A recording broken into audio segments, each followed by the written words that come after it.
اللهم رب هذه الدعوة التامة والصلاة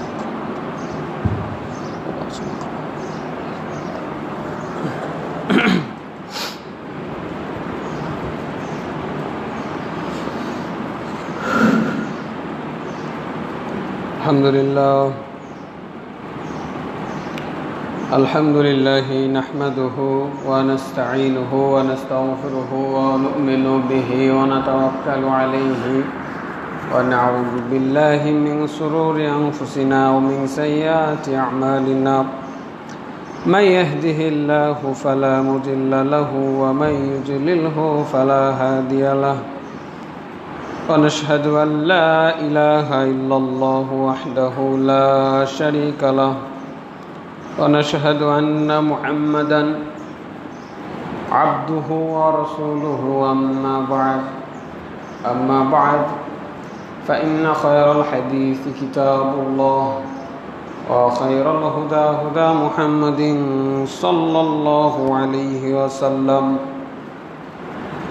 وشر الأمور محدثاتها وكل محدثة بدعة وكل بدعة ضلالة وكل ضلالة في النار فقد قال الله تعالى في كلامه المجيد بعد أعوذ بالله من الشيطان الرجيم يا أيها الذين آمنوا اتقوا الله حق تقاته ولا تموتن إلا وأنتم مسلمون يا أيها الناس اتقوا ربكم الذي خلقكم من نفس واحدة وخلق منها زوجها وبث منهما رجالا كثيرا ونساء واتقوا الله الذي تساءلون به والأرحام إن الله كان عليكم رقيبا يا أيها الذين آمنوا اتقوا الله وقولوا قولا سديدا يصلح لكم أعمالكم ويغفر لكم ذنوبكم ومن يطع الله ورسوله فقد فاز فوزا عظيما এটা একটু পিছনে নিয়ে যান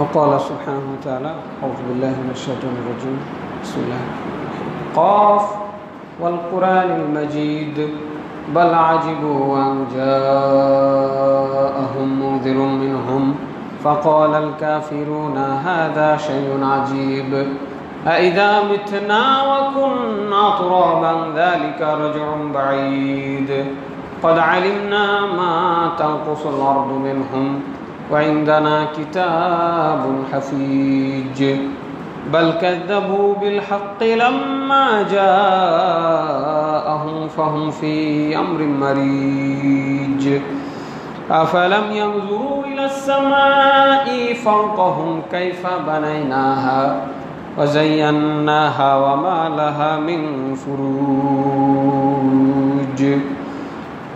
والأرض مددناها وألقينا فيها رواسي وأنبتنا فيها من كل زوج بهيج تبصرة وذكرى لكل عبد منيب ونزلنا من السماء ماء مباركا فأنبتنا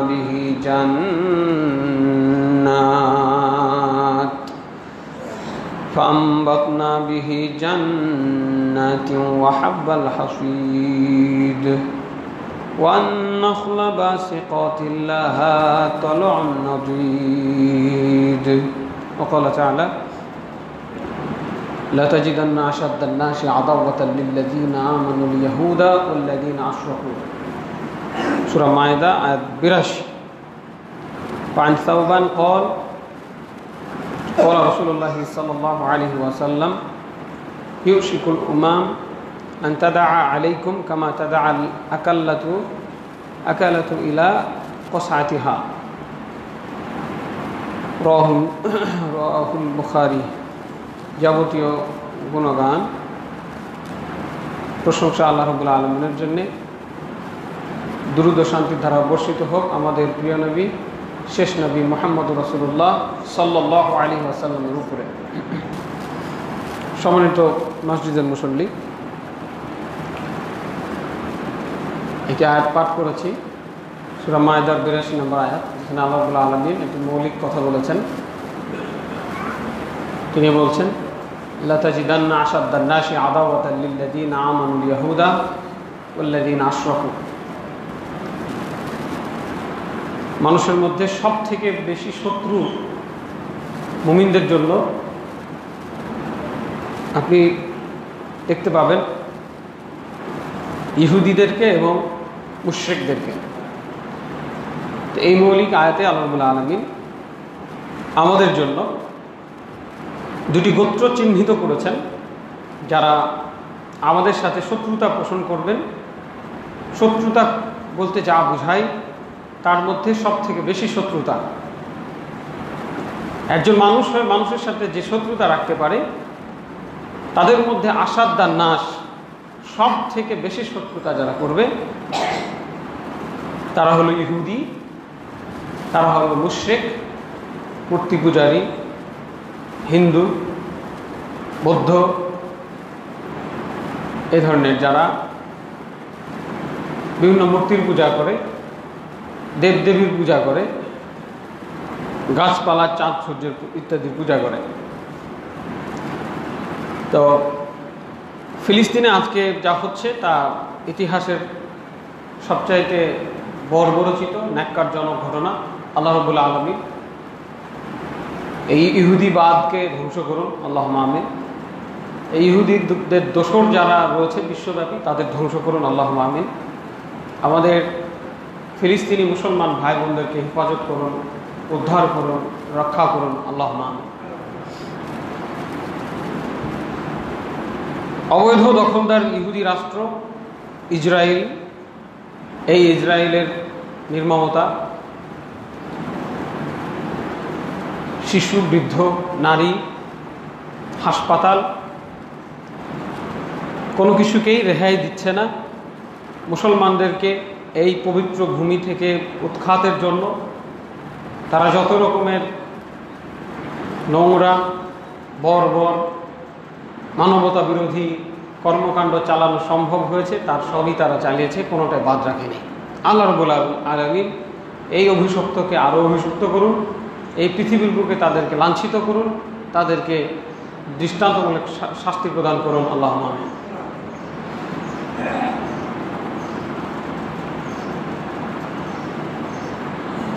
আমরা এই মিম্বার থেকে ধিক্কার জানাই তাদের এই নোংরামির, ধিক্কার জানাই নেতানিয়াহুর সন্ত্রাসী প্রশাসনের প্রতি। আজকে এই ইহুদি জাতি বিশ্বব্যাপী তারা নানা রকমের ফিতনা ছড়িয়ে বেড়াচ্ছে এবং তারা ফিতনা সৃষ্টিকারী গোষ্ঠী। আল্লাহ রাব্বুল আলামিন পবিত্র কোরআনের মধ্যে এদের ফিতনা সম্পর্কে অনেকগুলো আয়াতে বর্ণনা করেছেন। যে কেউ কোরআন পড়লে বুঝতে পারবেন যে এই ইহুদিদের উপরে আল্লাহ রাব্বুল আলামিন কতটা রাগান্বিত, যে তিনি পবিত্র কোরআনে সূরা ফাতিহার মধ্যে আমাদেরকে দোয়া শিখিয়ে দিয়েছেন, ইহদিনাস সিরাতাল মুস্তাকিম সিরাতাল লাযীনা আন'আমতা আলাইহিম গায়রিল মাগদুবি আলাইহিম ওয়ালাদ-দাল্লিন। হে আল্লাহ, আমাদেরকে সঠিক সরল সোজা পথে পরিচালিত করুন, অভিশপ্তদের পথে নয় এবং পথভ্রষ্টদের পথেও নয়। প্রত্যেক দিন মুসলমানরা 17 রাকাত ফরজ নামাজের মধ্যে 17 বার আল্লাহ রাব্বুল আলামিনের কাছে দোয়া করে বলবেন, এই অভিশপ্ত জাতির পথে আমাদেরকে পরিচালিত করবেন না।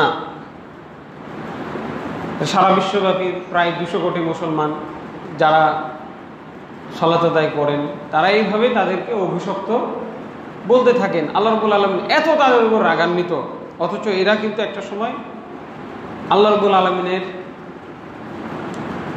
খাস বান্দা ছিল। আল্লাহ রাব্বুল আলামিন তাদেরকে অনেক ভালোবাসতেন এবং তাদের অনেক অন্যায় আবদার আল্লাহ রাব্বুল আলামিন ক্ষমা করেছেন। আল্লাহ রাব্বুল আলামিনের সাথে তাদের ধৃষ্টতার বহু ইতিহাসগত হয়েছে। মানব ইতিহাসের এক বহু প্রাচীন জাতি এই বনু ইসরাইল, এই ইহুদি জাতি। সম্মানিত মুসল্লিবৃন্দ, আমি একটি হাদিস পাঠ করেছি। আন সাওবান ক্বালা রাসূলুল্লাহ সাল্লাল্লাহু আলাইহি ওয়াসাল্লাম ইউশিকুল উমাম আন তাদা আলাইকুম কামা তাদাল আকালাতু ইলা কাসআতিহা। সাওবান রাদিয়াল্লাহু আনহু বলছেন, রাসূল সাল্লাল্লাহু আলাইহি ওয়াসাল্লাম বলেছেন, খাদ্য গ্রহণকারীরা যেভাবে খাবারের চারপাশে, পাত্রের চারপাশে ঝাঁপিয়ে পড়ে একত্রিত হয়, খাবার গ্রহণের এটা একটা আদব, সবাই মিলে এক পাত্রে বসে খাইতে হবে। এটা রাসূল সাল্লাল্লাহু আলাইহি সাল্লামের রেখে যাওয়া সুন্নাহ। সাহাবায়ে কেরাম এক পাত্রে ভাবে খেতেন। আমাদের এটা আসলে হয় না এবং আমাদের এই অভ্যাস জন্মগতভাবেই নাই, সামাজিকভাবেও নাই। তো হাদিস বলছে, এই খাবারের প্লেটের সামনে খাদ্য গ্রহণকারীরা যেমন চারপাশ থেকে একত্রিত হয় মুসলমানদের বিরুদ্ধে, অচিরেই বিজাতিরা তোমাদের বিরুদ্ধে এভাবে একত্রিত হয়ে ঝাঁপিয়ে পড়বে। আবু দাউদ হাদিস নাম্বার 4297। খেয়াল করেন, বুঝে দেখেন। একসাথে খাবার অভিজ্ঞতা থাকলে হয়তো খুব সুন্দর করে বোঝাতে পারতাম। অনেক সময় রমজান মাসে ইফতারির সময় অনেকে ওই কাপড়ের কাগজের উপরে, পেপারের উপরে কিন্তু ইফতারি সাজায়, মুড়ি দিয়ে, তারপর অনেক কিছু দিয়ে, এরপর এক জায়গায় উঁচু করে, তারপর সবাই মিলে চারপাশে বসে খায় না। আল্লাহ রাসূল সাল্লাল্লাহু আলাইহি ওয়াসাল্লাম এই উদাহরণটা দিলেন, যেভাবে সবাই মিলে একত্রিত হয় খাবারের প্রতি, এইভাবে সমগ্র বিজাতিরা, যারা মুসলমান নয়, ইহুদি, খ্রিস্টান, মূর্তি পূজারী, মুশরিক, হিন্দু, বৌদ্ধ, জৈন, সবাই মিলে, নাস্তিক, সবাই মিলে একত্রিত হবে মুসলমানদের বিরুদ্ধে। অচিরেই হবে, আর আমরা হয়তো সেই সময়টায় পার করছি। আল্লাহ রাব্বুল আলামিন আমাদেরকে হেফাজত করেন, আল্লাহুম্মা আমিন। এই সময়ে ঘুমিয়ে ঘুমিয়ে সময় পার করব, আর নিরাপত্তার জন্য ওই আমেরিকার কাছে আমরা ধর্ণা দিব, এটি আত্মপ্রবঞ্চনা বই কিছু নয়। একজন মুসলমান জাতিসংঘের কাছে আবদার করবে, আমাকে রক্ষা করেন, গাজাবাসী জাতিসংঘের সিদ্ধান্ত নিয়ে মুক্তি লাভ করবে, জাতিসংঘ তাদের নিরাপত্তা দিবে, এই চিন্তা অলিক চিন্তা বই কিছুই হতে পারে না। যদি তাই হতো তাহলে এই কোরআন যা বলছে, এই হাদিস রাসূল সাল্লাল্লাহু আলাইহি ওয়াসাল্লামের যা বাণী যা বলছে, সেই বাণী সেই কথার বিপরীতে চলে যাচ্ছে। আল্লাহ রাব্বুল আলামিন কি বললেন? সূরা মাইদা আয়াত নম্বর 82, লা তাজিদান্না আশাদ্দান নাসি আদাওয়াতাল লিল্লাযিনা আমানুল ইয়াহুদা ওয়াল্লাযিনা আশরাকু। দুইটা গোত্র, দুইটা বৈশিষ্ট্য আল্লাহ রাব্বুল আলামিন বললেন। এক নম্বর ইহুদি, আর দুই নম্বরে মুশরিক। এদের থেকে কঠিন শত্রুতা কেউ আর কখনো করবে না। এজন্য অনেক উলামায়ে কেরাম বলে থাকেন যে খ্রিস্টানরা শত্রুতার দিক থেকে ইহুদিদের থেকে একটু কম, এবং তারা বন্ধুত্বের দিক থেকে কিছুটা এগিয়ে। খ্রিস্টানদেরকে কি বলা হয়েছে? তারা হলো পথভ্রষ্ট। আমাদের সমাজে অনেকে পথভ্রষ্ট আছে না, নামাজ পড়ে না, পথভ্রষ্ট। মুসলমান, কোরআন আছে বাড়িতে, হাদিস আছে, নামাজ পড়ে না, মানে পথভ্রষ্ট। মুসলমানের মেয়ে পর্দা করে না, পথভ্রষ্ট, পথ হারিয়েছে, আল্লাহ এবং আল্লাহর রাসূলের নির্ধারিত নিয়মের বাইরে গেছে। বাপের সম্পত্তিতে ছেলে মেয়ে সবাই ভাগ পাবে, যার যতটুকু। ছেলে সব সম্পত্তি কুক্ষিগত করে রেখেছে, মেয়েকে কিছুই দেয় নাই, পথভ্রষ্ট, জালেম। কথা বুঝে গেল? জালেম, পথভ্রষ্ট, মুসলমানের সন্তান। আবার এক শ্রেণীর মুসলমানের সন্তান বলছে ছেলে যা পাবে মেয়েও তা পাবে, স্লোগান তুলেছে, জালেম। বরং কাফের বললেও ভুল হবে না, এই কাফের, সরাসরি কাফের। আল্লাহ তাআলা কি বলছেন?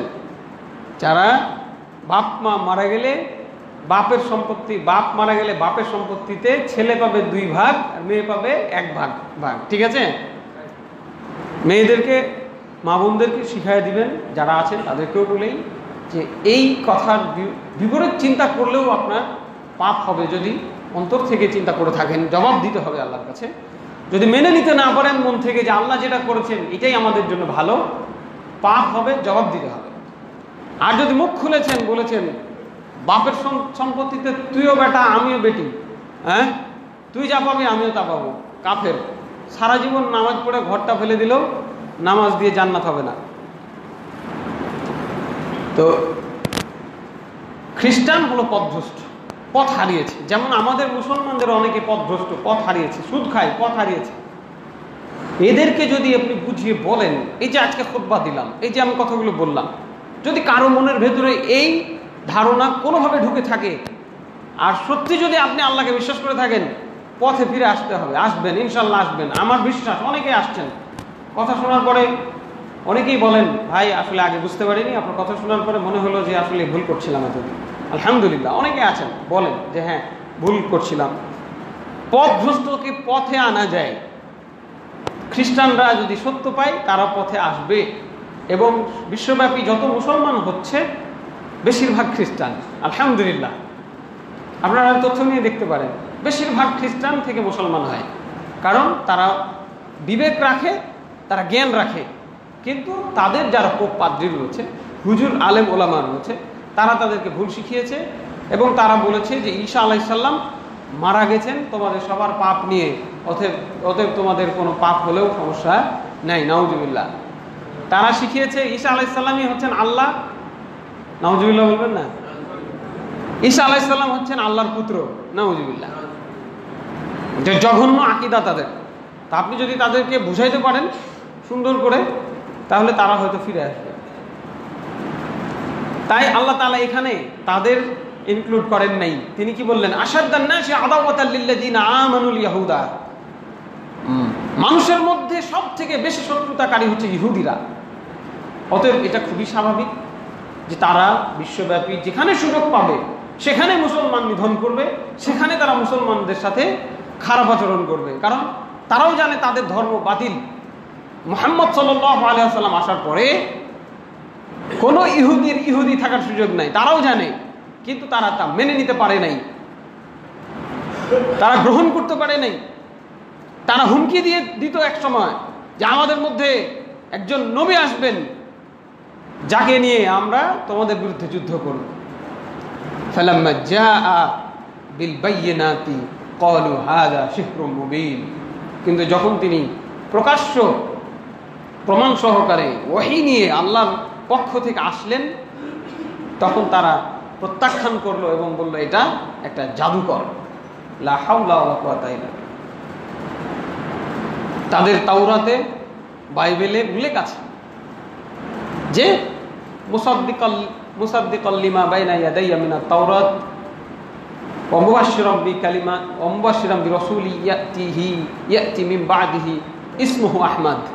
আমার পর ঈসা আলাইহিস সালাম বলছেন বনু ইসরাইলকে, ইয়া বনু ইসরাইল, হে বনু ইসরাইলগণ, আমি একজন নবী, আমি তোমাদেরকে সুসংবাদ দিতে এসেছি এবং এই তাওরাতের সত্যায়ন করতে এসেছি। তাওরাতটা সত্য গ্রন্থ, এবং আমার পরে একজন নবী আসবে যার নাম আহমদ। তার মানে তিনি মুহাম্মদ সাল্লাল্লাহু আলাইহি ওয়াসাল্লাম। কিন্তু তারা সেই ঈসা আলাইহিস সালামকেও তারা হত্যার জন্য চক্রান্ত করলো, এই ইহুদিরা, এবং তারা তাকে হত্যার চেষ্টা করেছিল। আল্লাহ তাআলা তাকে তুলে নিয়েছেন। কিন্তু তারা এটা প্রচার করে যে আমরা ঈসা আলাইহিস সালামকে হত্যা করেছি। কেন? কারণ তিনি সত্য নিয়ে এসেছেন, আর ইহুদিরা ধর্মকে বিকৃত করেছিল। রাসূল সাল্লাল্লাহু আলাইহি ওয়াসাল্লাম আসার পরে বহু খ্রিস্টান মুসলমান হয়েছেন, কিন্তু ইহুদিরা সহজে, খুব অল্প সংখ্যক, গণনায় মানে ধরা যাবে না এরকম, কিন্তু বহু খ্রিস্টান এবং এমনকি রাজা সম্রাটরাও মুসলমান হয়েছে, আলহামদুলিল্লাহ। কিন্তু এই ইহুদিরা তখন থেকেই শত্রুতাটা সেই মুহাম্মদ সাল্লাল্লাহু আলাইহি ওয়াসাল্লাম থেকে। আজকে আপনার আমার বন্ধু হবে এটা কখনোই ভাবেন না। এবং তারা, ইহুদি এবং খ্রিস্টানরা, তারা নিজেরা কিন্তু তারাও শত্রু। তাদের মধ্যে পারস্পরিক দ্বন্দ্ব রয়েছে। এই ফিলিস্তিনে যখন ওমর রাদিয়াল্লাহু আনহুর জামানায় ফিলিস্তিন বিজয় হয়, তখন তৎকালীন খ্রিস্টান পাদ্রী রাজা তারা এই বাইতুল আকসার চাবি উনার হাতে তুলে দিয়েছিলেন এবং বলেছিলেন এই অঞ্চলে কোনো ইহুদিকে আপনি ঢুকতে দিবেন না। তো তারা ইহুদিদের পছন্দ করতো না এবং খ্রিস্টান ওই হিটলার খ্রিস্টান সে 60 লক্ষ ইহুদিকে হত্যা করেছে গ্যাস চেম্বারে ঢুকিয়ে। এত রাগ তাদের উপরে ছিল, তিনি রাগ উপশম করেছেন, তাদের হত্যা করেছেন। আমরা বলবো না এই ধরনের আচরণ ভালো, অবশ্যই এটা খারাপ কাজ, কোনো মানুষকে হত্যা করা এভাবে ঠিক নয়, কিন্তু এত তাদের সাথে শত্রুতা কি পর্যায়ে চিন্তা করেন। একজন দুজন নয়, 60 লক্ষ ইহুদিকে হত্যা করেছেন। কিন্তু আজকে মুসলমানদের বিরুদ্ধে তারা ঐক্যবদ্ধ, কারণ মুসলমানরা সত্যের বাণী নিয়ে পৃথিবীতে এসেছেন। মুসলমানরা ইসলাম চাই শান্তির বার্তা মানুষের কাছে পৌঁছায় দিতে, মানুষকে মানুষের দাসত্ব থেকে মুক্ত করতে, কিন্তু তারা মানুষকে তাদের নিজেদের দাসত্বের মধ্যে রাখতে চায়, তারা তাদের মতো করে তাদের ধর্মকে পরিচালনা করতে চায়।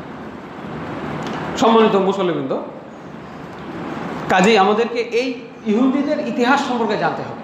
আমরা যদি এটা না জানি তাহলে আমরা কিন্তু এই ফিলিস্তিন নিয়ে, এই বাইতুল আকসা নিয়ে আমরা শুধু হাই হুতাশ করব, কান্নাকাটি করব, কিন্তু আমরা এর কোনো সলিউশনে যেতে পারবো না। এবং এর সলিউশনেরও যে একটা পথ আছে এবং সেই পথে যে কিছু মানুষ যাবে, আমি আপনি হতভাগা হয়তো সেই পথে যেতে পারবো না। কাজে আমাদেরকে এই ফিলিস্তিনের ইতিহাস আমাদেরকে জানতে হবে। আজকের যে ফিলিস্তিন, আল্লাহ রসুল সাল্লাল্লাহু আলাইহি ওয়াসাল্লামের জামানায় এই ফিলিস্তিন এতটুকু ছিল না। আজকে যে মিশর, আজকের যে জর্ডান, আজকের যে লেবানন, এগুলো সব একটা রাষ্ট্র ছিল, সব একটা, মুসলমানদের রাষ্ট্র একটা। এই মানচিত্র চলবে না, এই বর্ডার চলবে না, কোনো বর্ডার নাই, যে কেউ যে কোনো জায়গায় যাবে। কথা বুঝেছেন? আজকে মায়ানমারে মানুষ হত্যা করা হচ্ছে, মুসলমানকে হত্যা করা হচ্ছে, আপনি বাংলাদেশের মুসলমান তার জন্য কিছুই করতে পারছেন না। কেন? বর্ডার ক্রস করতে পারবেন না। বর্ডার ক্রস করতে গেলে ইমিগ্রেশনে যাও, ফাইল দাও, সেখানে পাসপোর্ট জমা করো, ভিসা আছে কিনা দেখাও, যদি থাকে তাহলে যাব, না থাকলে যাব না। তো ভিসা কোথায় পাবো? Visa office. আপনি সেখানে যাবেন তো আপনাকে প্রশ্ন করবে আপনি কেন মায়ানমারে যাবেন, ভিসা নিতে আসছেন, কেন যাবেন, চিকিৎসা করতে না ঘুরতে? আপনি কি বলবেন? মিথ্যা কথা বলবেন মুসলমান। আপনি বলবেন ফিলিস্তিনে, আপনি বলবেন আমি মায়ানমারে যাব, আমার মুসলমান ভাইকে সেখানে হত্যা করা হচ্ছে, আমি তার বিরুদ্ধে যুদ্ধ করতে যাব, ভিসা দিবে? তা আপনি কাঁটাতারের বেড়া টপকে ওপারে যাইতে পারবেন? এগুলো ইহুদি খ্রিস্টানদের চাল। এই চালের মধ্যে, এই জাতীয়তাবাদের মধ্যে মুসলমানদেরকে ডুবিয়ে তাদেরকে ধ্বংস করা হয়েছে। আজও তারা আমি পাকিস্তানি, আমি আফগানিস্তানি, আমি বাংলাদেশি, এই ঠুনকো পরিচয় নিয়ে তারা গর্ব করে। ঠিক এই পরিচয়, ঠিক এই গর্ব। তোমার পরিচয় তুমি মুসলিম, তোমার ভূখণ্ড এই পৃথিবী, গোটা পৃথিবী আল্লাহর, এই গোটা পৃথিবীর শাসন ভার তোমাকে দেওয়া হয়েছে, তুমি এই শাসন ভার থেকে পিছিয়ে আছো। কিয়ামতে, কিয়ামতের ময়দানে প্রত্যেক শাসককে, প্রত্যেক মুসলমানকে জবাবদিহি করতে হবে যার যার সামর্থ্য অনুযায়ী। কোনো বর্ডার চলবে না, কোনো দেশ বিভক্তি চলবে না, কোনো জাতি বিভক্তি চলবে না। আমি মুসলমান, তুমি কাফের, একটাই বিভক্তি, আমি মুসলমান, তুমি কাফের।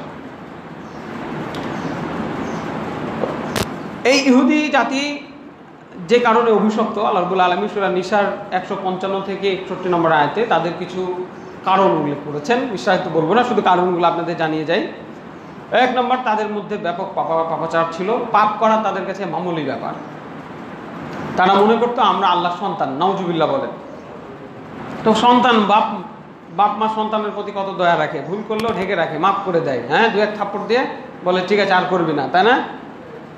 তো তারা এটা মনে করতো যে পাপ করলে কি, আল্লাহ তো আমাদের পিতা, নাউজুবিল্লাহ। তারপরে তারা ভালো কাজে বাধা দিত, আল্লাহর রাস্তায় বাধা দিত। তারা কেউ যদি ভালো কাজ করতে চায়, আল্লাহর রাস্তায় মানুষকে ডাকতে চায়, তো তারা তাদের হত্যা করত, তাদেরকে বাধা দিত, সঠিকটা বলতে দিত না। এরপরে জঘন্যতম একটি কাজ যেটি তারা বিশ্বব্যাপী ছড়িয়ে দিয়েছে, সেটা হলো সুদের লেনদেন। 4 নম্বর, অন্যের সম্পদ অন্যায়ভাবে ভক্ষণ করা, যেটা বাস্তবতা দেখছেন যে ফিলিস্তিনে তাদেরকে থাকতে দেওয়া হলো, এখন ফিলিস্তিনিকে বলছে তোমরা এই দেশ ছেড়ে চলে যাও। দখলদারি মনোভাবের এরা, এটা আগে থেকেই তাদের এই নোংরা স্বভাব ছিল। এরপরে অঙ্গীকার ভঙ্গ করা, জীবনে কোনোদিন কথা দিয়ে কথা রাখবে না ইহুদি, কোরআন থেকে বলছি। এরপরে তারা নবীদেরকে হত্যা করতো, লা হাওলা ওয়ালা কুওয়াতা ইল্লা বিল্লাহ। নবীদের উত্তরসূরি হয়ে যত ইহুদি সবাই ইব্রাহিম আলাইহিস সালামের সন্তান, সুবহানাল্লাহি ওয়া বিহামদিহি। যত বনু ইসরাইল আছে সব ইব্রাহিম আলাইহিস সালামের সন্তান, নবীর সন্তান, এবং তাদের মধ্যে প্রায় 5000 নবী আসছে, সুবহানাল্লাহ। 5000 নবীর অনুসারী এই ইহুদি। যদিও বর্তমান ইহুদিদের ব্যাপারে আমরা কিছুটা নেগেটিভ ধারণা পোষণ করতে পারি, এরা সেই অরিজিনাল ইহুদি কিনা। আর ইহুদি শব্দটাও আল্লাহ তাআলা কোরআনে তাদের দেওয়া নাম হিসাবে ব্যবহার করেছেন। আল্লাহ কিন্তু ইহুদি বলেন নাই, আল্লাহ বলেছেন বনু ইসরাঈল। ইব্রাহিম আলাইহিস সালামের একটা সন্তান ছিলেন, তার নাম ইসহাক আলাইহিস সালাম, তার সন্তান ইয়াকুব আলাইহিস সালাম। ইয়াকুব আলাইহিস সালাম, ইসহাক আলাইহিস সালাম দুজনেই নবী। ইয়াকুব আলাইহিস সালামের আরেক নাম ছিল ইসরাঈল, এবং তার ছিল 12টা সন্তান। এই 12টা সন্তানকে বলা হয় বনু ইসরাঈল। তার মধ্যে একজন সুপরিচিত নবী ছিলেন, তার নাম ইউসুফ আলাইহিস সালাম, যাকে কুয়ার মধ্যে ফেলে দেওয়া হয়েছিল। তো এই 12 জন থেকে যত মানুষ পরবর্তীতে জন্মগ্রহণ করেছে এরা সবাই বনু ইসরাঈল। এদেরকে ফেরাউন হত্যা করত, কষ্ট দিত ওই মিশরে। তো এইগুলো ইতিহাস জানার বিষয় রয়েছে। এই বনু ইসরাঈল জাতি তারা নিজেদেরকে পরবর্তীতে ইহুদি বলা শুরু করেছে। আমরা হলাম ইহুদি। আল্লাহ তাআলা এটাই বলছেন, কুল ইয়া আইয়ুহাল্লাযীনা হাদু, হে তোমরা যারা নিজেদেরকে ইহুদি বলো। আল্লাহ এই নামটা পছন্দ করেন নাই, গ্রহণও করেন নাই। আল্লাহ তাদের নাম দিয়েছিলেন কি? বনু ইসরাঈল। তো এখন যারা ইহুদি এরা আসলে মূলত মিক্সচার হয়ে গেছে। কিছু হয়তো বিভিন্ন জায়গায়, এরা তো ওই মিশরে কিছুদিন ছিল, জেরুজালেমে ছিল, ওখান থেকে তাদের তাড়িয়ে দেওয়া হয়েছে। তারা তো এটাই তো আল্লাহর পক্ষ থেকে গজব, যে তোরা পৃথিবীতে কোথাও শান্তিতে বাস করতে পারবি না, তোরা পুরো পৃথিবী ঘুরে বেড়াবি, যেখানে যাবি সেখানে লাঞ্ছিত হবি। এবং লাস্ট টাইম লাঞ্ছিত হয়েছে হলোকাস্টের মাধ্যমে। এখান থেকে যখন তাদের বিতাড়িত করা হলো, হত্যা করা হলো, তখন তারা আবার পালিয়ে আবার পুনরায় এই ব্রিটিশদের মাধ্যমে আবার তারা ফিলিস্তিনে ঢুকেছে, এবং ফিলিস্তিনে ঢোকার পরে এখন তারা ফিলিস্তিনকে দখল করছে। তারপরে আল্লাহর রাস্তায় তারা আগ্রহী ছিল না, এবং তারা অজুহাত দিত যে আমাদের হৃদয় তো আচ্ছন্ন, আল্লাহ তো করেছেন, মানে আল্লাহর উপরে তারা ইলজাম লাগায়। এটা আল্লাহ তাআলা তাদেরকে এই জন্য অভিশপ্ত বলেছেন। তারপরে কুফরি করে, তারা আল্লাহর বিধানের সাথে সরাসরি ডাইরেক্ট কুফরি করে। আল্লাহ বলছেন যে চোরের হাত কাটো, ওরা কাটবে না। আল্লাহ বলছেন যে জেনাকারীর শাস্তি হলো বেত্রাঘাত, রজম, বিবাহিত রজম, তারা করতো না। তাহলে এই চরিত্র মুসলমানের মধ্যে ঢুকেছে না? ঢুকেছে। এটাই আল্লাহ রাসূল বলেছিলেন যে তোমরা ওই ইহুদি খ্রিস্টানদের সাথে মিলে যাবা, যেভাবে ডান পায়ের জুতা বাম পায়ের জুতার সাথে মিলে যায়। সাপ যেমন গর্তে লুকায়, তোমরাও ওই গর্তে ঢুকে যাবা, ইহুদিদের গর্তে তোমরা পা দিবা।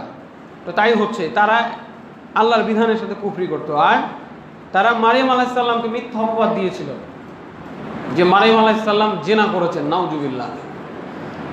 অথচ তিনি একজন পবিত্র নারী ছিলেন। আলহামদুলিল্লাহ, আল্লাহ তাআলা তার পবিত্রতার ঘোষণা করেছেন পবিত্র কোরআনের মধ্যে।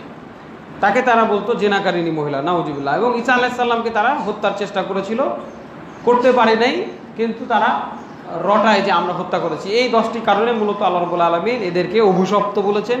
কিয়ামত পর্যন্ত তাদের আর হেদায়েত কপালে জুটবে না।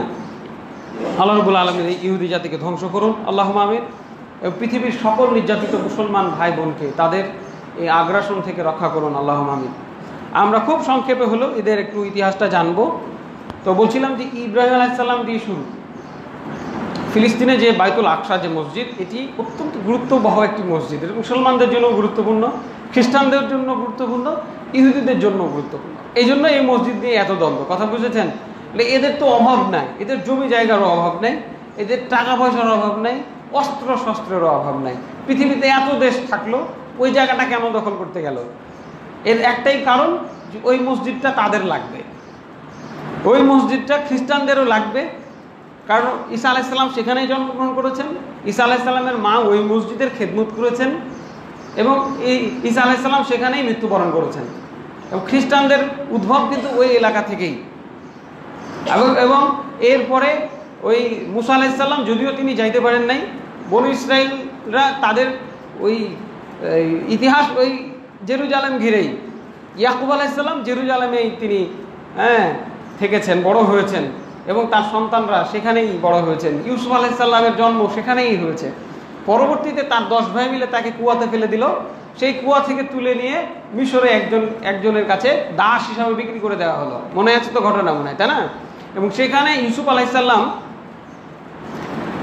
একটা স্বপ্ন দেখলো জেলখানার মধ্যে, না কি বলে, রাজা একটা স্বপ্ন দেখলো যে 7টা গরুকে খেয়ে ফেলছে, 7টা গাভী, হ্যাংলা গাভী, 7টা তরতাজা গাভীকে খেয়ে ফেলছে। এই স্বপ্নের ব্যাখ্যা কে দিয়েছিলেন? ইউসুফ আলাইহিস সালাম, যে তোমাদের আগামীতে খুব দুর্ভিক্ষ আসবে। তখন রাজা বলেছিলেন তাহলে করণীয় কি? তখন তিনি একটা পরামর্শ দিয়েছিলেন। তো সেই পরামর্শ তিনি খুশি হয়ে তাকেই ওই মিশরের অর্থমন্ত্রী বানিয়ে দিয়েছিলেন। সুবহানাল্লাহ, আল্লাহর কি খেলা! এবং সেখান থেকেই তিনি একটা পর্যায়ে মিশরের অনেক ক্ষমতাধর ব্যক্তি ছিলেন। পরবর্তীতে তার পিতা এবং ওই 10 ভাইকে, এবং তার আরেকটা ভাই ছিল, তার নাম কি জানেন? বেনিয়ামিন। আজকে ইহুদি নেতার নাম কি জানেন? বেনিয়ামিন। আল্লাহু আকবার। তারা নবীর নামে নাম রাখে আর মুসলমানকে কচু কাটা করে। এই পৃথিবীর বুকে সব থেকে বড় সন্ত্রাসী হচ্ছে বেনিয়ামিন বর্তমানে। এই সন্ত্রাসীর নাম কি, কার নামে নাম? ইউসুফ আলাইহিস সালামের ভাইয়ের নামে নাম। আল্লাহু আকবার। তো বেনিয়ামিনকে আগে নিয়ে গেছিলেন এবং ওই তার থলের মধ্যে একটা কি স্বর্ণের বাটি দিয়ে তাকে চোর সাব্যস্ত করা হইল এবং তাকে রেখে দেওয়া হলো নিজের কাছে। লম্বা ইতিহাস। তারপরে পরবর্তীতে তার পিতা সহ তার 10 ভাইকেও তিনি মিশরে নিয়ে আসছিলেন। এখানেই তারা বড় হয়েছেন, এখানে তাদের সন্তানাদি অনেক হয়েছে এবং তারা কিন্তু রাজ দরবারে অনেক শক্তি নিয়ে, অনেক মর্যাদা নিয়ে অনেক কাল বাস করেছে। এরপরে যেমন আমাদের দেশে একটা সম্প্রদায় 16 বছর ধরে অনেক সম্মানের সাথে, অনেক ক্ষমতার সাথে তারা থাকলো না। তারপর যখন তাদের নেত্রী পালিয়ে গেল, তারপর থেকে এখন তাদের কি হাল অবস্থা? পরিচয়টা দেওয়া তাদের জন্য বিপজ্জনক, যে আমি অমুক দলের লোক ছিলাম। পরিচয়টা বিপজ্জনক না? এই পরিচয় বিপজ্জনক হয়ে গেল বনু ইসরাইলের জন্য। আগের বাদশা মরে গেল, পরের বাদশা আসার পরে ওই আগের সরকারের লোকদের উপরে শুরু করলো নির্যাতন। এইভাবেই বনু ইসরাইলের উপরে নির্যাতনের ইতিহাস শুরু হলো। এরপরে বনু ইসরাইলদের মধ্য থেকে একজন আপনার ক্ষমতা দখল করে নিবে, এই স্বপ্ন যখন দেখলো ফিরআউন, তখন আদেশ করলো কি, ইউযাব্বিহুনা আবনাকুম ওয়া ইস্তাহইউনা নিসাকুম, ছেলে যত আছে বনু ইসরাইলের সবকে হত্যা করো, জবে করো, যত মেয়ে আছে এগুলোকে বাঁচিয়ে রাখো, সব ছেলে হলে হত্যা করো। ছেলেই রাখবো না তো জন্ম নিবে কোথা থেকে? আল্লাহর উপরে পাল্লা দেয় এরা, কথা বুঝেন? আল্লাহ তাআলা কি করলেন? মুসা আলাইহিস সালামকে জন্ম দিলেন, তার ঘরের মধ্যে, তার কোলের মধ্যে রাখলেন এবং ছোটতেই তাকে এক থাপ্পড় খাওয়ালেন, দাড়ি ধরে এক থাপ্পড় দিয়েছিলেন। এরপরে মুসা আলাইহিস সালাম এর মাধ্যমে আল্লাহ রাব্বুল আলামিন নীল নদকে পাড়ি দিয়ে তাদেরকে মুক্ত করলেন আর ওই ফিরআউনকে আর তার দলবলকে কি ডুবিয়ে মারলেন। মনে আছে? এই হলো বনু ইসরাইলের গর্বিত ইতিহাস। আল্লাহু আকবার। ওইখান থেকে আসার পর থেকে তারা আবার কি করলো? নাফরমানি শুরু করলো। তাদেরকে রেখে মুসা আলাইহিস সালাম গেলেন 40 রজনীর জন্য। আসার পরে দেখছে সব গরুর পূজা করছে। নাউজুবিল্লাহ। খারাপ লাগে শুনতে। আমরা মনে হয় পূজা করি না, না? আমরা কি করি? গরুর পূজা করি না, আমরা বৈশাখী পূজা করি, আমরা পেঁচার পূজা করি, আমরা পুতুল পূজা করি, আমরা সংবিধানের পূজা করি, আমরা মাটির পূজা করি, আমরা দেশের পূজা করি। এগুলো আমরা মুসলমান জাতি। আল্লাহ রাসূল সাল্লাল্লাহু আলাইহি সাল্লাম যুদ্ধে জয়লাভ করার পরে, যুদ্ধ জয়লাভ করেছেন, বহু যুদ্ধে তারা দেখছে আল্লাহ ফেরেশতা পাঠিয়ে তাদেরকে সাহায্য করছেন। এরপরে তারা ওই কাফের মুশরিকদের দেখা দেখি বলছেন যে ইজআল্লানা যাতু আনওয়ার কামা লাহু যাতু আনওয়ার। হে আল্লাহ রাসূল, তাদের যেমন জাতু আনওয়াত নামে একটা গাছ আছে, আমাদেরও একটা জাতু আনওয়াত গাছ এনে দেন না। ওরা ওইখানে তরবারি ঝুলিয়ে বরকত নেয়, আমরাও এখানে তরবারি ঝুলিয়ে বরকত নেব। আল্লাহ রাসূল সাল্লাল্লাহু আলাইহি ওয়াসাল্লাম খেপে গেলেন, রেগে বলছেন যে তোমরা এত তাড়াতাড়ি ওই ইহুদিদের মতো বলা শুরু করলে। কামা কলু, তারা যেমন বলেছিল ইজআল্লানা আলিহা কামা লাহু ইজআল্লানা ইলাহান কামা লাহুম আলিহা, তাদের যেমন একটা পূজার বস্তু রয়েছে, বাছুর রয়েছে, তাদের মূর্তি রয়েছে, দেবদেবী রয়েছে, মুসা আলাইহিস সালামকে বলছে আপনি আমাদের জন্য কিছু দেবদেবী মূর্তির ব্যবস্থা করেন। নাউজুবিল্লাহ। কত নিকৃষ্ট জাতি হলে যাদেরকে ফেরাউনের হাত থেকে বাঁচার পরেও তারা এই ধরনের অন্যায় দাবি তারা করতে পারে। এই ইহুদিদের পূর্ববর্তী জাতির গল্প শোনাচ্ছি আপনাদেরকে। নবীর সাথে ফাজিলাম। আল্লাহ তাআলা বললেন যে ঠিক আছে, এখন তোমরা এখানে বাস করো, আর ওইদিকে মিশরের কথা বাদ। ওরাকে আল্লাহ খাবার দিলেন মান্না সালোয়া, জান্নাতি খাবার। আল্লাহু আকবার। জান্নাত থেকে ডাইরেক্ট খাবার তিনি পাঠাচ্ছেন। ওদের একঘেয়েমি লাগতে লাগলো, ওই যে আর খাবো না, এগুলাতে এক রকমের খাবার আর হয় না, আমাদের জন্য পেঁয়াজ, রসুন, ভুট্টা, জব, এগুলো আমাদের লাগবে। এগুলো তুমি তোমার আল্লাহকে বলো যে আমাদের এগুলো লাগবে। তা আল্লাহ বলে ঠিক আছে যাও, এখন তোমরা চাষবাস করে খাও, চলে যাও চাষবাস করে খাও। তো এই আল্লাহ তাআলা রাগ করে তাদেরকে জান্নাতের খাবার বন্ধ করে বললে তুমি চাষবাস করে খাও। কথা বুঝলেন? এরপরে আল্লাহ তাআলা তাদেরকে এবার বললেন যে তোমরা যাও, শহরে ঢুকো, শহরে গেলে সেখানে অনেক খাবার দাবার আছে, সেখানে পাবে। জেরুজালেমে যাইতে বলছে। তো যাওয়ার সময় তোমরা কি বলবা? হিত্তাতুন বলবা। হিব্রু ভাষা হিত্তাতুন মানে হচ্ছে আস্তাগফিরুল্লাহ, বা আল্লাহ আমাদেরকে ক্ষমা করেন। আল্লাহ রসুল দিনের রাতে 70 বারের বেশি আস্তাগফিরুল্লাহ বলতেন, এবং আমাদেরকে বলেছেন তোমরা আস্তাগফিরুল্লাহ বলো। ইহুদিদেরকে শিখাচ্ছেন তোমরা আস্তাগফিরুল্লাহ বলবে। তো তারা কি বলছে? গম, গম। আল্লাহ বাদ দেন, আস্তাগফিরুল্লাহ বাদ, গম খাবো, গম নিয়ে আসেন। কত বদমাশ জাতি এরা। কথা বুঝেছেন? তো এখন ওটাতে একটা শহর, গেলে কি ছেড়ে দিবে? ফিলিস্তিন জেরুজালেম একটা শহর, সেখানে মসজিদ আছে। সেই মসজিদ নির্মাণ করেছে দাউদ আলাইহিস সালামের ছেলে সুলাইমান আলাইহিস সালাম। নবী দিয়ে আল্লাহ ওই মসজিদকে পুনর্নির্মাণ করেছেন। এটা নিয়েও কথা আছে যে এটা আদম আলাইহিস সালামের ছেলেরা বানিয়েছিল নাকি তিনি বানিয়েছিলেন। তো যাই হোক, ওই মসজিদে যারা আশপাশে আছে তারা কি এমনি ছেড়ে দিবে? তো ওদেরকে বলছেন যুদ্ধ করতে হবে। তো মুসা আলাইহিস সালামকে বলছেন ইযহাব আনতা ওয়া রাব্বুকা ফাকাতিলা ইন্না কুন্না কাঈদুন। আপনি মুসা আর আপনার আল্লাহ যে যুদ্ধ করেন, আমরা বসে থাকবো, যাব না। মানে ফিরি ফিরি আমাদেরকে দিতে হবে। তো যাই হোক, শেষে তো মুসা আলাইহিস সালাম দুঃখ নিয়ে মারাই গেলেন। ফিলিস্তিনে মসজিদ আকসা তার ঢোকা হইল না। তো পরবর্তীতে এই ইহুদিরা ফিলিস্তিন বিজয় করেছে, ফিলিস্তিনে গেছে নবীদের মাধ্যমে। আল্লাহ রাব্বুল আলামিন নবী পাঠিয়েছেন, নেতৃত্ব দিয়েছেন। আবার অন্য বাদশারা তাদেরকে আবার তাড়িয়েছে, আবার অন্য একজনকে পাঠিয়েছেন আল্লাহ তাআলা। এভাবে পালাবদল হতে থেকেছে বাইতুল আকসা, এই মসজিদের। একবার ইহুদিদের কাছে যাই, একবার খ্রিস্টানদের কাছে যাই, একবার নাস্তিকের কাছে যাই। কথা বুঝছেন? বিশাল ইতিহাস, একবার এর হাতে, একবার ওর হাতে, একবার ওর হাতে। তো শেষে ঈসা আলাইহিস সালামের হাত থেকে আমাদের নবী মুহাম্মদ সাল্লাল্লাহু আলাইহি সাল্লামের হাতে আসার যথেষ্ট পরিবেশ তৈরি হয়েছিল। তাবুক যুদ্ধ সেটার জন্যই হয়েছিল। এরকম বেশ কিছু যুদ্ধ আল্লাহ রাসূল সাল্লাল্লাহু আলাইহি সাল্লাম পরিচালনা শুরু করেছিলেন, কিন্তু তার হায়াত আগেই শেষ হয়ে যায়। তিনি ওই মসজিদ দখল করতে পারেন নাই, তবে তিনি সেই মসজিদে সালাত আদায় করেছেন। কিভাবে? আল্লাহ রাব্বুল আলামিন বলছেন সুবহানাল্লাযী আসরা বিআবদিহি লাইলাম মিনাল মাসজিদিল হারামি ইলাল মাসজিদিল আকসা আল্লাযী বারাকনা হাওলাহু। সেই রবের পবিত্রতার ঘোষণা করছি যিনি তার নবীকে এক রাতে মক্কা থেকে ফিলিস্তিনে বাইতুল আকসায় নিয়ে গেছেন এবং সেখান থেকে মিরাজে নিয়ে গেছেন। সুবহানাল্লাহ। এই জন্য ওই মসজিদটা অনেক গুরুত্বপূর্ণ মুসলমানদের জন্য, এবং সেখানে সকল নবীকে একত্রিত করে আল্লাহ রাব্বুল আলামিন আমাদের নবী মুহাম্মদ সাল্লাল্লাহু আলাইহি সাল্লামের ইমামতিতে সালাত আদায় করেছেন। বলুন আলহামদুলিল্লাহ। তো তার চলে যাওয়ার পরে যুদ্ধের মাধ্যমে সেই ফিলিস্তিন বিজয় করেছিল ওমর রাদিয়াল্লাহু আনহুর জামানায়। খালিদ বিন ওয়ালিদ রাদিয়াল্লাহু আনহুর নেতৃত্বে সেই মসজিদ বিজয় লাভ হয়, মুসলমানদের হাতে আসে। পরবর্তীতে মুসলমানদের ভোগবিলাসিতার কারণে সেই মসজিদ আবার বেদখল হয়। পরে আবার ক্রুসেডারদের বিরুদ্ধে যুদ্ধ করে সালাউদ্দিন আইয়ুবীর মাধ্যমে সেই মসজিদ আবার মুসলমানদের দখলে আসে।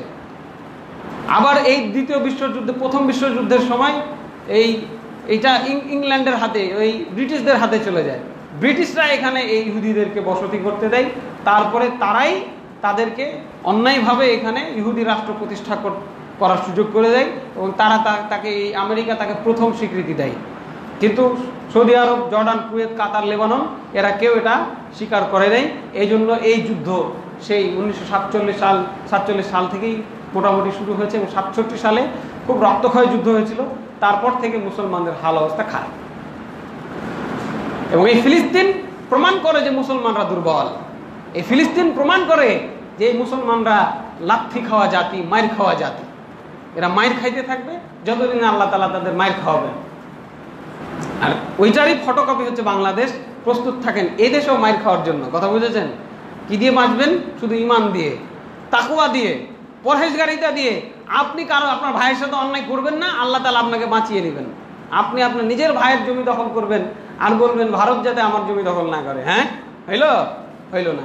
এই বাংলাদেশ, ফিলিস্তিন একই ভূখণ্ড, একই মানচিত্র, একই সিস্টেম। সেখানে ইহুদিরা দখলদারিত্ব চালাচ্ছে, এখানে হিন্দুরা দখলদারিত্ব চালাবে। এবং তার একটা প্রেক্ষাপট, দৃশ্যপট কিন্তু তৈরি হচ্ছে। আল্লাহ তাআলা আমাদের হেফাজত করেন, আল্লাহুম্মা আমিন। এবং ইহুদিদের এই চক্রান্ত থেকে মুসলমানদেরকে হেফাজত করেন, আল্লাহুম্মা আমিন। শুরুতে আমি যে একটি হাদিসের কথা বললাম যেখানে বিপর্যয়ের কথা আসছে, অচিরেই মুসলমানদের বিরুদ্ধে সকল জাতি একত্রিত হবে। যেভাবে মানুষ খাবারের জন্য চারপাশে একত্রিত হয়, সেভাবে এই মুসলমানদের বিরুদ্ধে বিজাতীয়রা একত্রিত হবে। রাসূল সাল্লাল্লাহু আলাইহি সাল্লামের সাহাবী তিনি বললেন, ইয়া রাসূলুল্লাহ, তখন কি আমাদের সংখ্যা খুব কম হবে? তিনি বললেন, না, তোমাদের সংখ্যা অনেক। বাল আনতুম ইয়াউমাইদিন কাসীর, অনেক হবে, 200 কোটি মুসলমান। আল্লাহু আকবার। একজনের তুলনায় 10 জন আল্লাহ রাব্বুল আলামিন বলেছেন। তার আগে ছিল একজনের তুলনায় 100 জন। যদি একজন মুসলমান থাকে আর 100 জন ইহুদি থাকে যথেষ্ট। একজন মুসলমান 100 জন ইহুদির বিরুদ্ধে যথেষ্ট। এটা পরে কমায় দিয়ে আল্লাহ তাআলা 10 জনে এনেছেন। যুদ্ধ করতে হবে বাধ্য, পালিয়ে যাওয়া হারাম। 10 জন মিলে 100 জনের বিরুদ্ধে যুদ্ধ করতে হবে। মারবো না হয় মরবো, বিকল্প নাই, পালিয়ে যাওয়া হারাম। তবে বাংলাদেশ থেকে আবার এই খুতবা শোনার পরে যুদ্ধ করতে দৌড়ায় না। হ্যাঁ, কারণ পরিবেশ নাই, এই ইমারত নাই, আমির নাই। হ্যাঁ, আমির ছাড়া যুদ্ধ হয় না, এটা মনে রাখবেন। আপনার আমির কে? কিছুদিন আগে ছিল কে? জননেত্রী মাননীয় শেখ হাসিনা ছিল না? তিনি পালিয়ে গেছেন। এখন আপনার আমির কে? হ্যাঁ, সুদের ব্যাপারী প্রফেসর ডক্টর ইউনূস। হ্যাঁ, আমরা কাউকে ভয় করি না আল্লাহ ছাড়া। এই আমাদের আমির। তো যাই হোক, তিনি যদি বলেন ঠিক আছে যুদ্ধ করতে হবে, যাইতে হবে বাধ্য। 10 জন বাংলাদেশের মানুষ আর 100 জন ভারতের মানুষ যুদ্ধ করতে হবে। মরেন না হয় মারেন, আর কোনো অপশন আল্লাহ রাব্বুল আলামিন রাখেন নাই। তো এরপরে কি বলছেন? তাহলে ইয়া রাসূলুল্লাহ, তাহলে আমার সমস্যাটা কোথায়? কেন আমরা এত সংখ্যা থাকা সত্ত্বেও 200 কোটি, 800 কোটিতে 200 কোটি মুসলমান, তো সবাই তো আপনার বিরুদ্ধে যুদ্ধ করছে না, তাই না? অল্প কিছু যুদ্ধ করতে আসছে, তাদের বিরুদ্ধে মুসলমানরা পারে না। বড় কারণ কি? আমরা বাংলাদেশি, তোমরা পাকিস্তানি, ওরা সৌদির লোক। হ্যাঁ, ছিল আল্লাহ রাসূলের জামানায় এগুলা। আমরা মিশরের লোক আর তোমরা ফিলিস্তিনি। হ্যাঁ, আমরা দুবাই, তোমরা কাতার। ছিল না। আমরা সবাই মুসলমান। কাজাসাদিন ওয়াহিদা, এক শরীর। আমার আঙুল যদি কাটে তাও আমার ব্যথা লাগবে, আমার পায়ের আঙুল কাটলেও আমার ব্যথা লাগবে, আমার চোখে আঘাত লাগলেও ব্যথা করবে, আমার কানে আঘাত লাগলেও ব্যথা করবে। সেই ব্যথা নাই বলেই তিনি বলছেন হুব্বুদ দুনিয়া ওয়া কারাহাতুল মাউত। মূল প্রবলেম হচ্ছে দুনিয়াকে ভালোবাসা আর মৃত্যুকে অপছন্দ করা। এটাই হলো মূল কারণ আজকে মুসলমানদের এই হেনস্থা হওয়ার। আল্লাহ রাব্বুল আলামিন মুসলমানদেরকে ফিরে আসার তৌফিক দান করেন, আল্লাহুম্মা আমিন। হ্যাঁ, শত্রু চেনার তৌফিক দান করেন, আল্লাহুম্মা আমিন। শত্রু না চিনে, শত্রুকে ঘরে বসায় আদর করে, শত্রু তৈরি করা, সকল সুযোগ সুবিধা ভোগ করে, সুদ খেয়ে, হ্যাঁ, এই সিনেমা দেখে আপনি ফিলিস্তিন বিজয় করবেন, ঘুমায় এই চিন্তা ভাবনা বাদ দেন। ফিলিস্তিন বিজয় হবে শুধু দুনিয়াকে ভুলে গিয়ে, মৃত্যুকে বরণ করে নিয়ে, মারবো না হয় মরবো, এই থিওরি দিয়ে আগাইলে মুসলমানের হাতে বিজয় হবে এবং হবে। সেদিন হয়তো সেই দলে আপনি থাকবেন কি থাকবেন না, এটা আল্লাহ রাব্বুল আলামিন নির্ধারণ করবেন। আমি থাকবো কি থাকবো না, সেটা আল্লাহ রাব্বুল আলামিন নির্ধারণ করবেন। জানি না সেটা কবে হতে পারে, ভেরি রিসেন্টলি। কারণ একটা যদি প্রকাশ পায়, বাকি সব কিছু প্রকাশ পেতে আর দেরি লাগবে না। একটা মালার দড়ি ছিঁড়ে দিলে যেমন পুঁথিগুলো একটার পর একটা পড়তে লাগে না, একটা বড় আলামত যদি চলে আসে তাহলে বাকিগুলো চলে আসবে। দাজ্জাল চলে আসবে, ইমাম মাহদী চলে আসবে, ঈসা আলাইহিস সালাম চলে আসবে, সব চলে আসবে। সেদিন আপনি এই প্রস্তুতি নিয়ে, এই ভিডিও গেম নিয়ে আপনি ইমাম মাহদীর সামনে যায়েন, তিনি আপনাকে গ্রহণ করে কিনা, নাকি আপনি ওই দলে হবেন যারা দাজ্জালের পক্ষ নিয়ে ইমাম মাহদীর বিরুদ্ধে যুদ্ধ করবে। মুসলমানের বাচ্চা একটা জাতি থাকবে এরা। আল্লাহ রাব্বুল আলামিন আমাদেরকে হকপন্থীদের দলে শামিল হওয়ার তৌফিক দান করেন।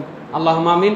আল্লাহ তাআলা আমাদেরকে শাহাদাতের তামান্না হৃদয়ে লালন করার তৌফিক দান করেন। আল্লাহুম্মা আমিন। এবং শাহাদাতের মর্যাদা নিয়ে এই পৃথিবী থেকে বিদায় হওয়ার তৌফিক দান করেন। আল্লাহুম্মা আমিন। ওয়া আকুলু কাওলি হাযা ওয়া আস্তাগফিরুল্লাহ লি ওয়া লাকুম ওয়া লিসাইরিল মুসলিমিন ফাস্তাগফিরুহু ইন্নাহু হুয়াল গফুরুর রাহিম। ইন্নাল হামদালিল্লাহি ওয়াহদাহু ওয়াস সালাতু ওয়াস সালামু আলা মান লা নাবিয়্যা বা'দা আম্মা বা'দ। ইন্নাল্লাহা ওয়া মালাইকাতাহু يصلون على النبي يا أيها الذين آمنوا صلوا عليه وسلموا تسليما اللهم صل على محمد وعلى آل محمد كما صليت على إبراهيم وعلى آل إبراهيم إنك حميد مجيد اللهم بارك على محمد وعلى آل محمد كما باركت على إبراهيم وعلى آل إبراهيم إنك حميد مجيد ربنا ظلمنا أنفسنا وإن لم تغفر لنا وترحمنا لنكونن من الخاسرين ربنا آتنا في الدنيا حسنة وفي الآخرة حسنة وقنا عذاب النار ربنا لا تزغ قلوبنا بعد إذ هديتنا وهب لنا من لدنك رحمة إنك أنت الوهاب اللهم أعز الإسلام والمسلمين وأذل الشرك والمشركين ودمر اللهم أعداءك أعداء الدين اللهم انصر المجاهدين في فلسطين اللهم انصر المسلمين في فلسطين اللهم انصر المجاهدين في فلسطين اللهم انصر المسلمين في كل مكان عباد الله رحمكم الله إن الله يأمر بالعدل والإحسان وإيتاء ذي القربى وينهى عن الفحشاء والمنكر والبغي يعظكم لعلكم تذكرون ولذكر الله أكبر والله يعلم بما تصنعون يا أيها الناس قوموا للصلاة